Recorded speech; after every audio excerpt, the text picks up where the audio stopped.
What is going on, everybody? Look, I'm just sharing what is going on here right now. Welcome to the Fantasy Alarm Show, FA Sports Talk, baby. I'm your host, Howard Bender. With me here, of course, look at that. It's Adam Ronis. We got lots to talk about. Adam, first off, man, how you holding up with the quarantine stuff? Are you good? Are you okay? Look at that. I'm okay, but I will say over the last few days, it's kind of started to hit me.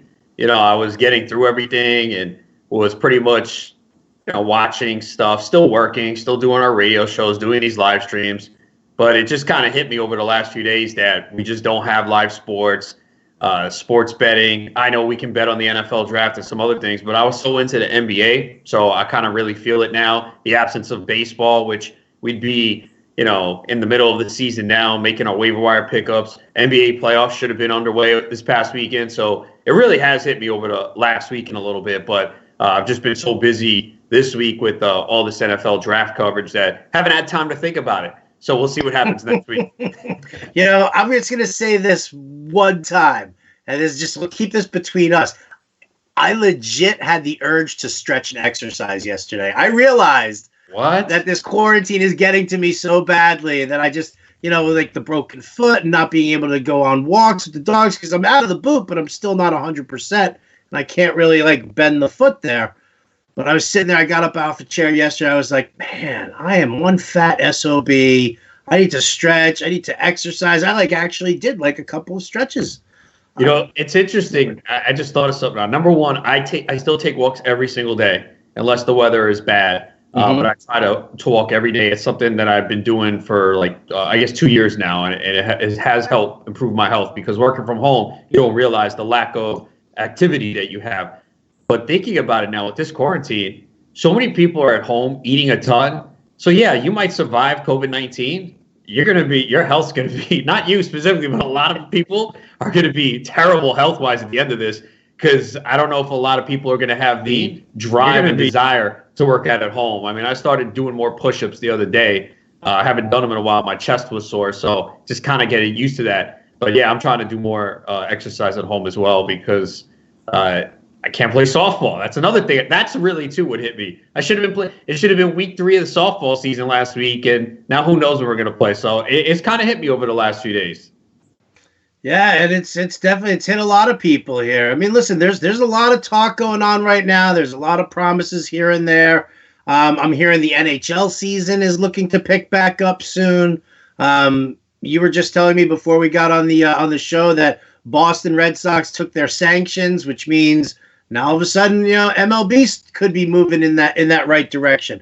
States are opening up. I don't even want to get into that whole aspect of how it's all going to be great for about 2 weeks, and then we're all going to die a month later from that. But that's a totally different story. But listen, with the NFL draft this week, I mean, let's face it, man, it has been popping on Sirius XM. That's all we've been talking about. Everybody's kind of freaking out about it now because not only because it's the only sport in town that we've got going, but rumor central. I mean, things are flying around. Things are happening. And, I mean, listen, yesterday, what's today? Today's Wednesday, so it was yesterday. The Gronk trade. I mean, come on, right there. First of all, Belichick getting a 4th rounder for a retired player who wasn't even going to play for him. I mean, it's like the biggest no-brainer for the Patriots who now add more draft capital. But, I mean, how flipped out is everybody for fantasy football already talking best ball drafts because now Gronk's back in play? Yeah, and I had tweeted out yesterday, if you're on the clock now in a slow draft, where is Gronkowski going? And, we talk about this a lot with these slow drafts. Sometimes you catch a break and you're on the clock. I mean, I think Rick Wolf actually tweeted at me. He was in the middle of a slow draft at round 15, and he just waited for the news to be official and took Gronk, and he had tweeted, was that wrong? And I'm like, no, it's not wrong. I know you hate slow drafts, but if you're on the clock, you shouldn't. And I'm in one now, and I feel like everyone on the clock is draining the clock waiting for news. And we're in round 3, okay? Come on, man. That's wrong. Don't do it there. But if you're 15th round or beyond, and you just want to wait for that Gronk news to be official and then it is, you make the pick, there's nothing wrong with that. Sometimes it's luck. we've all been there. We do slow drafts in July. I remember last year, Scott Fishbowl, some news broke, and I was like 2 or 3 picks away. I can't even remember who the player was. It probably wasn't significant if I can't remember. But that's sometimes the breaks you get. You could be on the clock when some news breaks, and there were probably people in slow drafts, 18th, 19th round. Oh, Gronkowski, all right, I'll take him. It's a no-brainer at that point. But, yeah, I'm not completely surprised by this. I thought last year he definitely should have not played. And I think he has enough money, I'm assuming, because remember, what was it, that he only spent his signing bonus? And he hasn't spent a dime of his salary money. It's all been off of endorsements and signing bonus. Right. He had a book out, because I remember he did a town hall at SiriusXM, and I was there watching. I wasn't in the room. I was outside. It was so packed. Right. But he was there, and but I could hear it. I was like, yeah, I'm staying for this. I want to hear him. And so he's very smart. He has money. He has the personality. He's in the WWE already. He's got that 24/7 championship belt. So I felt like he could do so much. Like, why play football? He's had injuries going back to college. He's had injuries in his NFL career. You could see it when he last played. He just wasn't the same. So I felt he should stay retired. But remember, these guys are so competitive. And I could understand him missing the game of football. He understood, I got to take the year off, man. My body is just breaking down. I just need to step away from the game. And I'm sure it was a mental grind, too. You're starting to hear people say it, where Bill Belichick, as much success as they had, he's very hard on the players. And maybe they lost a little, not love for the game, but maybe didn't have as much fun because it's such a business and a grind with Belichick. Now, it resulted in winning, but that can wear on you after a while. So he sees Brady goes to Tampa Bay, and he goes, yeah, I want to play with Brady. I'm good to go. So I could see it from that perspective, because these guys have a competitive nature where they miss the game, they miss the camaraderie with teammates, miss winning, and that's probably what happened with Gronkowski. I'm sure we'll hear him speak on it. But to me, it made sense for him to leave when he did, and if he wants to come back and think he could play another year or two, good for him. So where does that put you on the board with him, tight end wise? If you were to, is he a tight end 1 in a 12-team league? I think he is, and I kind of go back and forth on this, but I'd probably put him in that 8 to 12 range of tight ends, because think about it. Tight ends don't have to do much to finish as a tight end 1. If he gets 7 or 8 touchdowns and gets 3-4 catches a game, he could be in the tight end 1 conversation. And as long as the questions with him are health, can he play 16 games?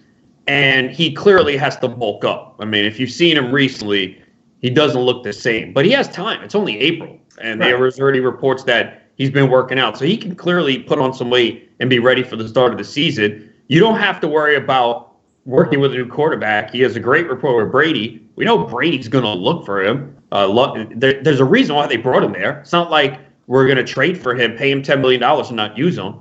So it's not that. So I just feel, though, that there's probably going to be 2 or 3 people in every draft that are kind of way more optimistic than me. And I can see him just keep going up and up, where to the point people are taking him as a top 5 tight end at a certain point. Because you're already starting to hear the slow buildup for him. Like, people are starting to get excited. I think people have been tweeting at me, oh, he went round 8 in my draft today. So, you really want to see the data over the next 2 weeks in drafts that start up to see where he goes.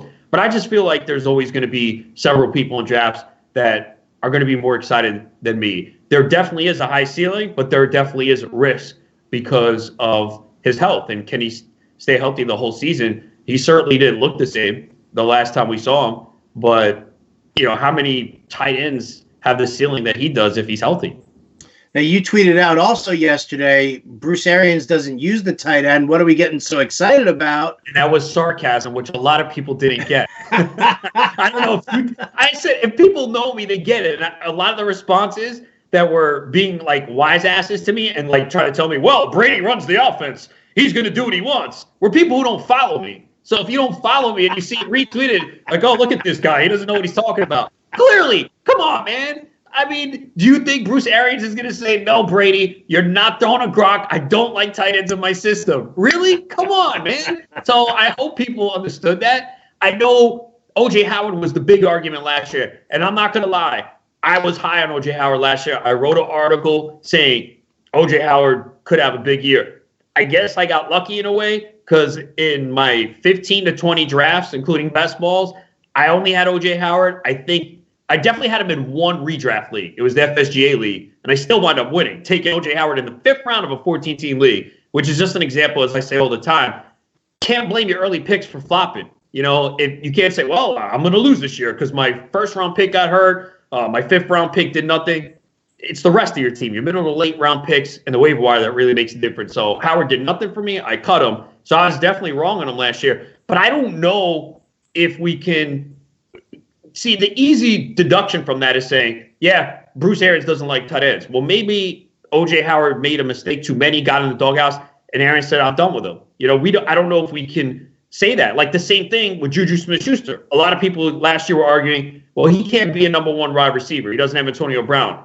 He didn't have a good year, but he got hurt. And look at the quarterbacks he had. So can we decide, is it done? Juju's not a number 1 receiver in the NFL? I don't think we can make that decision yet. I don't think we had enough data from last year. So people love jumping to conclusions, especially if they had the sentiment last year, oh, Arians hates the tight ends. If they thought that and then they see with Howard, oh, see, I was right. But I don't know if we can say that. But Gronkowski, they did not trade for him. They're not paying him $10 million a year. And Tom Brady's going to look away from him? Come on. No, it's not going to happen. You think Tom Brady's going to let that happen? No way. Arians has to acquiesce here. Jameis Winston can't tell Arians what to do, right? Brady can.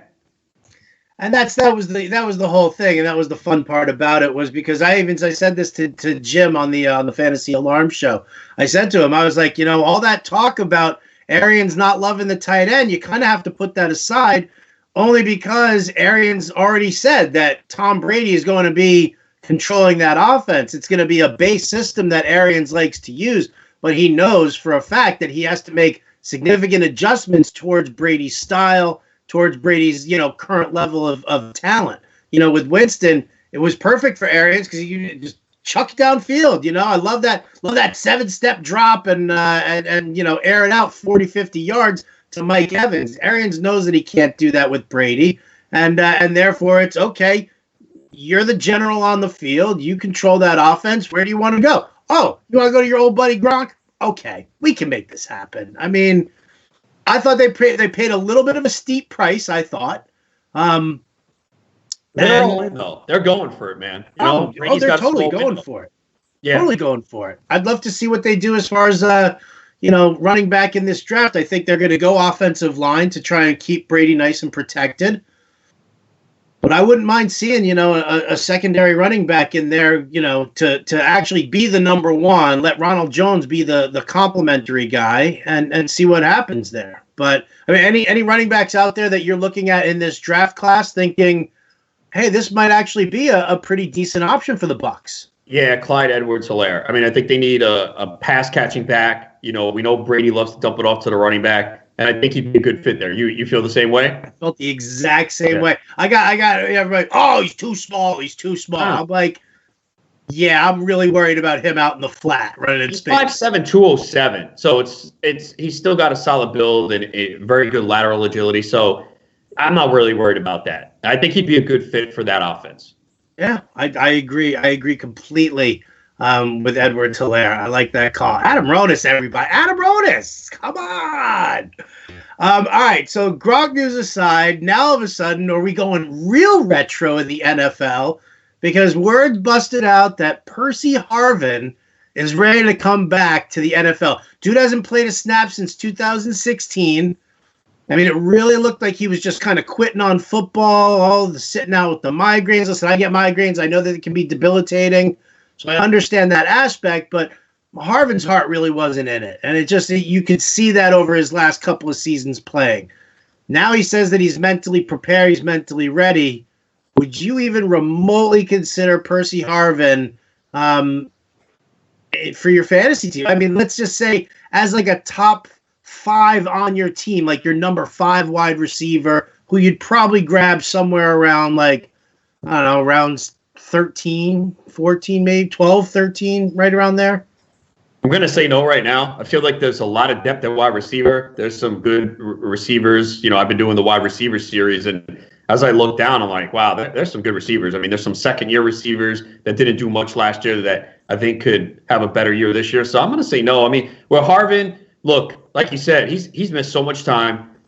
Yeah, he just never seemed like he really was into football. I agree with you there. There was always something with him. I mean, he certainly was a good athlete, but he's a guy that I think you really need to sit down with and talk to. You got to see him physically, and yeah, video's great. We're seeing him running up a ramp on a video. I mean, that kind of doesn't do anything. So I don't know, man. 31 years old for NFL wide receiver is kind of old nowadays. Even if you haven't played in years.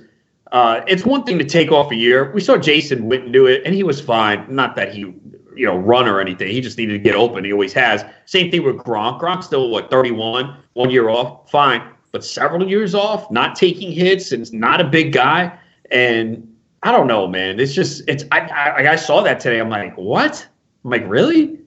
Of all guys, Percy Harvin, I completely forgot about him. Like, he was off the radar. So, yeah, I can't see it, man. I could be wrong on this one, but my inclination is no.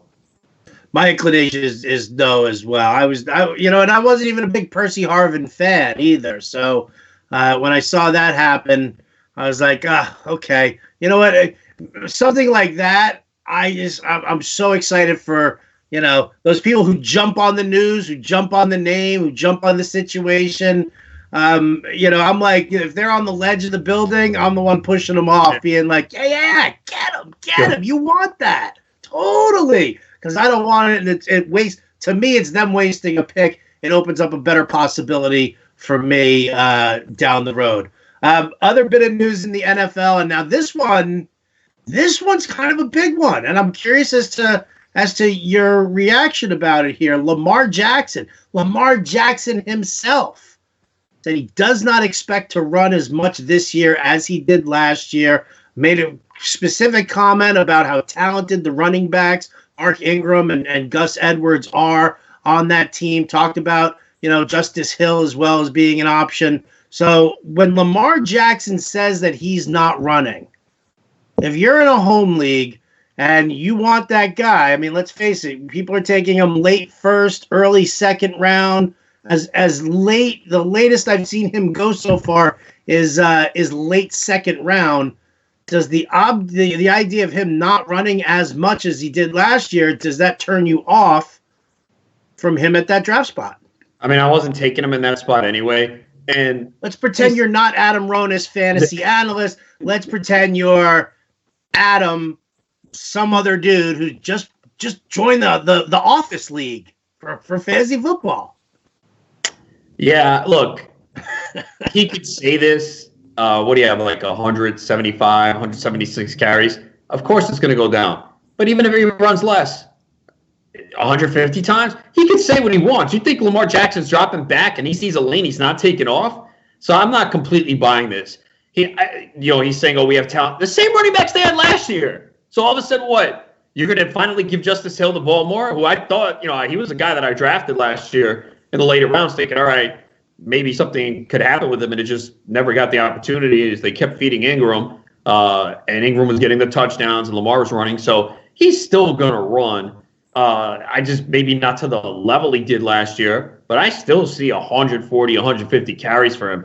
It's just easier to say that. I mean, we heard Cam Newton say that a couple times, and he continued to run. It's just the nature of these quarterbacks. If they drop back to pass and they see a wide lane, Lamar Jackson is just so fast and athletic, he's going to take it. So maybe there's less design runs.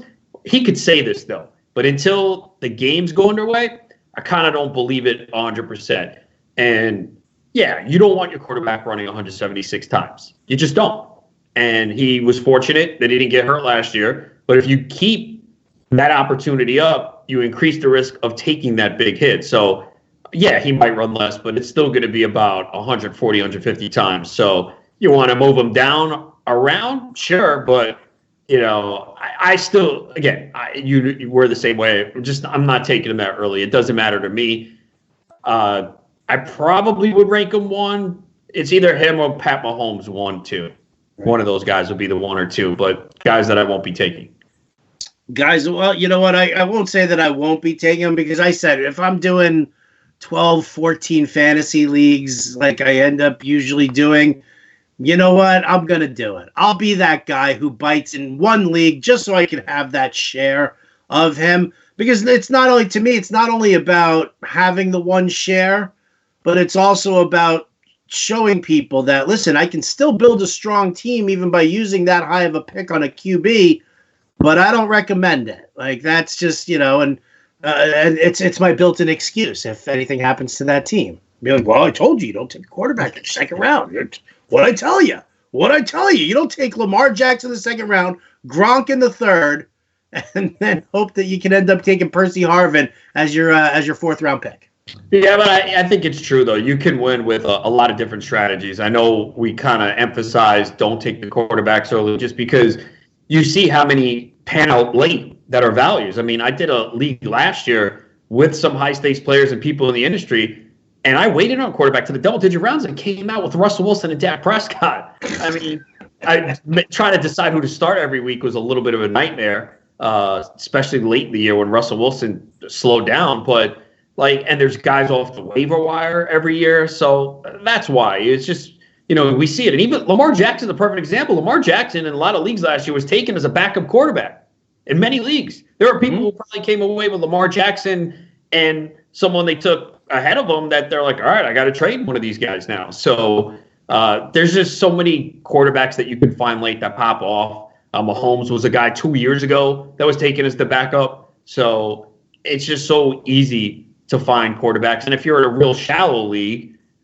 you can stream sometimes, unless everyone has two quarterbacks on their roster. So who's that guy this year? Like, here's the funny thing, is that, 2 years ago, Mahomes was the 14th, 15th round pick who popped off. Last year, it was Lamar Jackson. This year, well, you know what? I mean, I think that everybody is at the point that Kyler Murray could pop off this year. In the same way, not be cheap, bro. Right, that's the problem. A top 5 quarterback in every draft, easily, because of the way Mahomes and Lamar Jackson popped off in the last 2 years. So Kyler Murray is going to be that guy, which is why, I mean, as it stands right now, I'm like, give me Josh Allen in the 10th, because that seems to be a fair price for a guy who's get him in the 10th. It's a great pick. He's another guy I think kind of rising up a little bit. I think he's going to be the 7th, 8th quarterback off the board, would be my guess, because we saw what he did last year, his ability to run, and then you add a weapon like Stephon Diggs to the offense,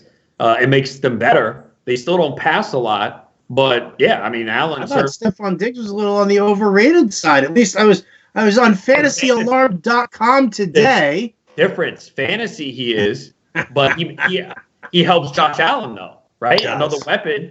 And we know Allen is inaccurate. He's less accurate than Cousins, but Diggs is one of the best route runners in the NFL, and he gets open deep. He averaged 17.9 yards per catch last year. So Allen is going to hook up on them with some big plays. I just don't know if we're going to see the consistency from Diggs on a week-to-week basis. But, yeah, Allen would be the quarterback, but I think he goes in that 7 to 10 range. I mean, the drafts I've seen so far is like 7th or 8th quarterback off the board. But like you said, if everyone's waiting on quarterback, you can get him around 8, 9, or 10. Yeah, that's fine. I mean, if you can get him in that range. Right. Well, the funny thing is it's like, who am I going to take in round 13 or 14 as my QB2 is going to pop off?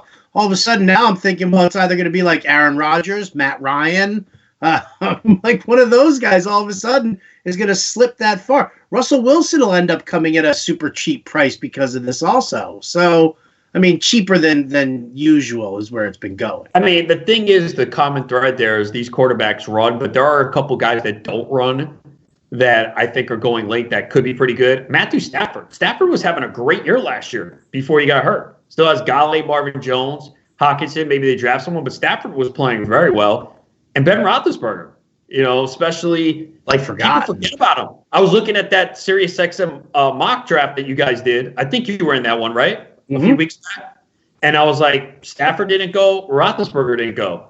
I mean, it goes to the depth of quarterback. Well, Roethlisberger had a great year 2 years ago, and they have weapons on this team, and we'll see who they draft. But, yeah, he's 38. There's definitely some health issues with him. But if he's healthy, he could go right back in there and put up a big year. But, again, those are two guys that don't run. I think you want the quarterback that runs a little bit. They just have that value. And let's not forget, he doesn't have a home. Jameis Winston, right?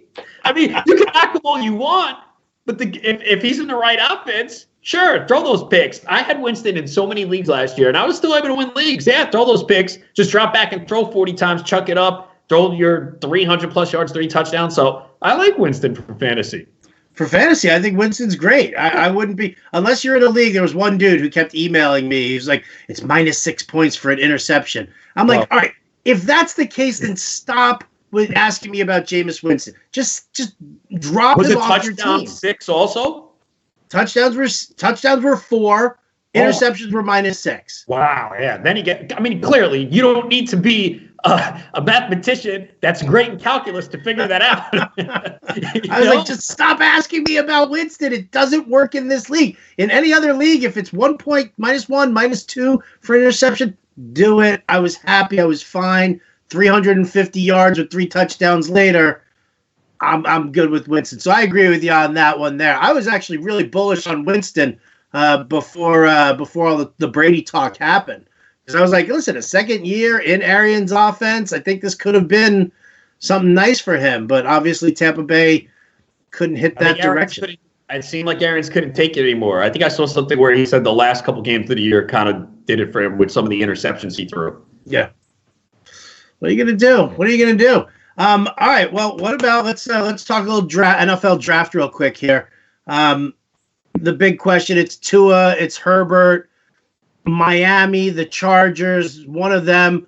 Bowden even hypothesized the possibility that the Patriots, with all this extra draft capital that they have, could end up, parlaying a number of these picks up together, wrapping them up together, and sending them off to, over to somebody to move up, and all of a sudden Belichick gets Tua or Herbert, one of those guys. So, how do you see that top end of the draft playing out?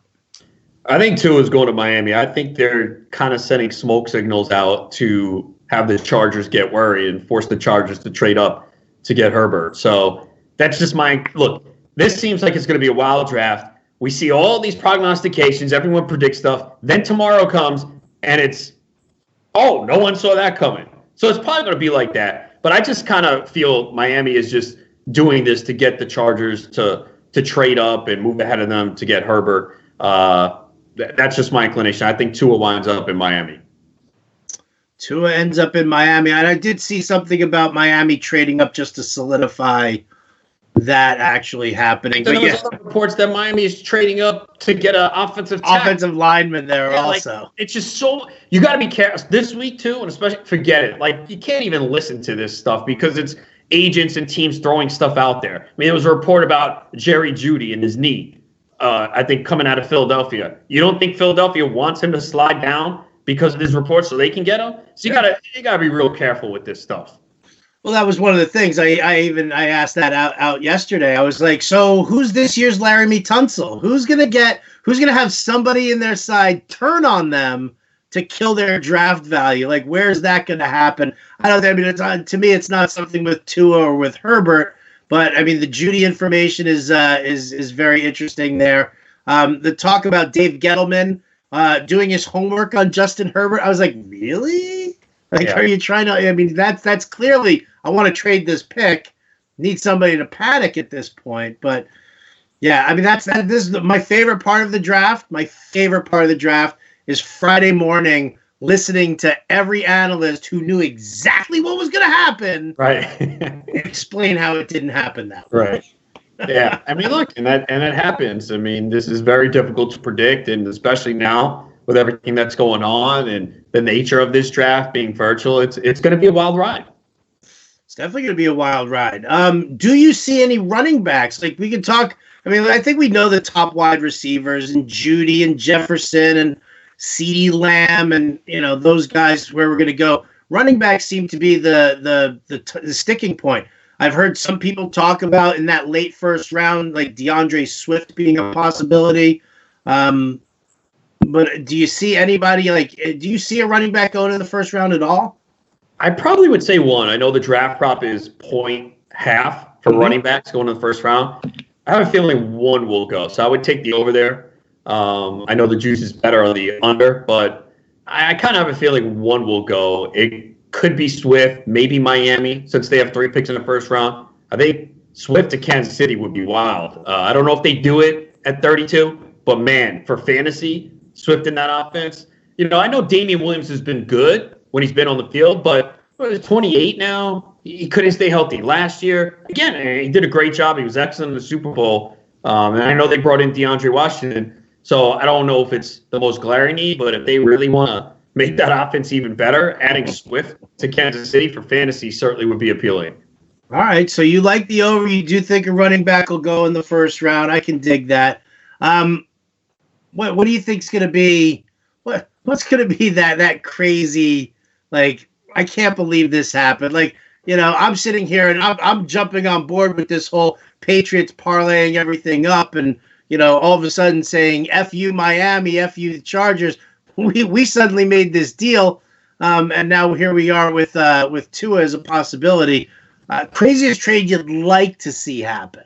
Well, I want to see Washington do something stupid. I just don't like. Obviously, they've been a horrible organization. As a Cowboys fan, I don't like them. Maybe they watch them trade up for Tua or trade for Fournette, give up a ton. That would be fun to see. I want to see something like that. I'm interested to see O.J. Howard. Like, what happens with him? I know we're hearing now, oh, yeah, no, they're fine using him. Of course they're going to say that. You know what I mean? What are they going to say? Nope, we're looking to trade him immediately. We want to trade him today. They're not going to say that. So there's a lot of teams that could use a tight end. So I'd love to see O.J. Howard go somewhere and finally get the opportunity. Because if you look at his numbers, at least going into last year on a per-play basis, I mean, he was up there with Gronk. And I don't know what it was. Something happened where Arians didn't like him. He got in the doghouse. I know he made that terrible behind-the-back fumble in the game. And it was missed blocking assignments, stuff like that. But something wasn't right. This, man. Sometimes like, you probably work somewhere where the boss doesn't like you, and you're just like, it just kind of puts you. Yeah, definitely. Never. But there's sometimes it's just not a good fit, and you feel it on both sides. And it probably affected Howard mentally, where he knew, like, it doesn't matter what I do, like, I'm just not getting out of the doghouse. So sometimes you see it in the NFL. You kind of just need that clean slate, that start. Devontae Parker getting away from Adam Gase. Look what he did for him, right? So I'm hoping that happens with O.J. Howard. I'd like to see him go to a good spot for fantasy. I wouldn't mind seeing him go to a good spot for fantasy either. It would be helpful. It would be helpful. All right. Before I let you go here, Adam, I'll give you one moment here to pontificate on what your Cowboys are going to do at pick 17. I was talking yesterday to Jim Bowden and Michael Fabiano. Fabiano, welcome to the SiriusXM channel. Did we really need another Cowboys fan? Why not? That really steamed my clams. I'm not gonna lie. It was really, but both he and Jim were on the exact same page with what they wanted versus what they thought that the Cowboys were going to do, right down to exactly the same players. So I'm curious as to what you think, A, you want the Cowboys to do, versus B, what you think they will do.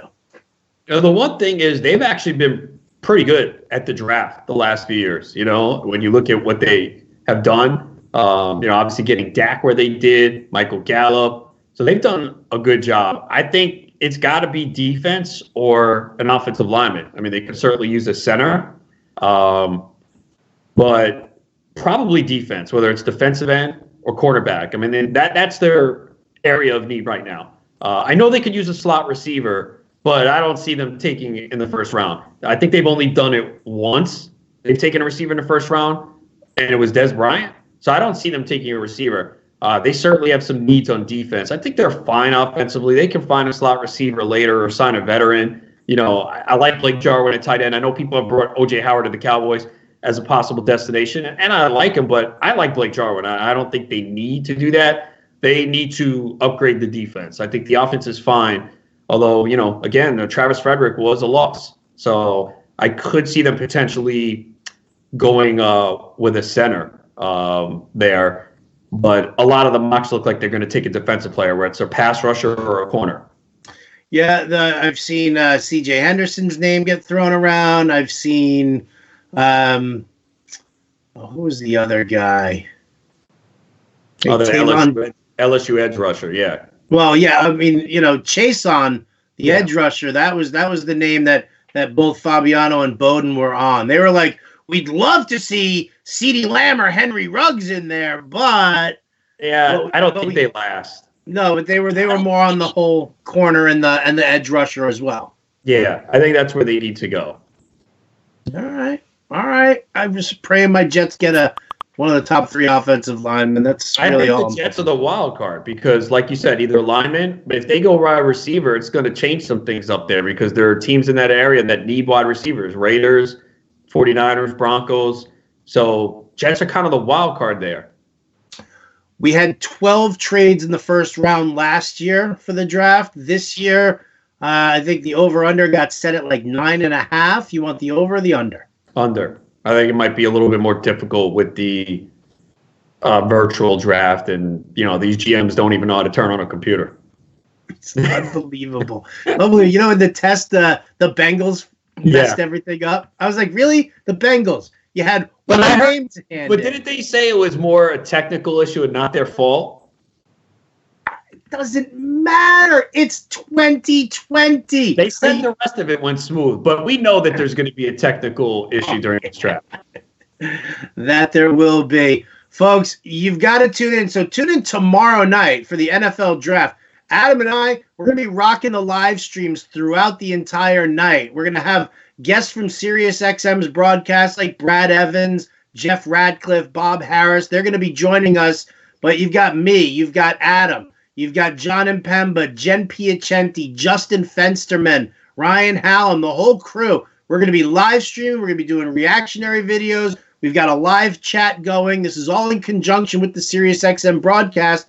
So you definitely want to tune in both tomorrow and Friday because we're going to be doing coverage on Friday for the later rounds, which has a little bit more of a fantasy football feel to it anyway than the first round usually does. So follow us on Twitter at Fantasy Alarm, fantasyalarm.com on Facebook. Go like our page and go subscribe to our YouTube channel. Just go put Fantasy Alarm into that search box, and we got you covered the rest of the way. Adam, final thoughts on anything? I'm just looking forward to a wild night, and again, we'll be here the next couple nights on this live stream, so tune in. Absolutely. So big thanks to our producer, Matt Sells. That's going to do it for today's Fantasy Alarm Sports Talk. I'm Howard Bender. For Adam Ronis, we'll catch you next time.